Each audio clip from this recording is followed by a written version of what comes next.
Special purpose acquisition companies are a hot way for firms to list public shares, and an SEC loophole may be inadvertently helping some of them out.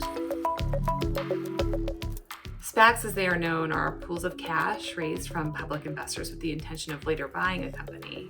And in the past several months, the targets of many of these blank check companies are being referred to as pre-revenue, or in layman's terms, that means SPACs are buying companies that don't have any revenue yet. Many of these companies are in high growth areas such as electric vehicles and e-payment systems, and so they are using projections to tell their story to investors. And they have all the appropriate caveats and fair warnings and disclosures. Investors know very well what they're getting into, and many of them are very sophisticated.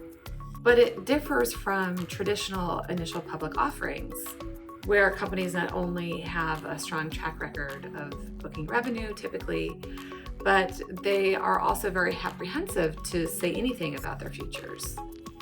Companies being bought by SPACs are partly emboldened because they have established filings with the SEC, albeit those filings are really just from the shell company themselves. But this technically gives them protection under safe harbor provisions.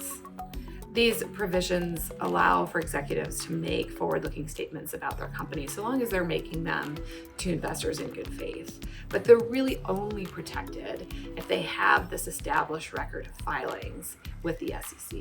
In at least one case, the use of these projections at a company bought by a SPAC is being litigated.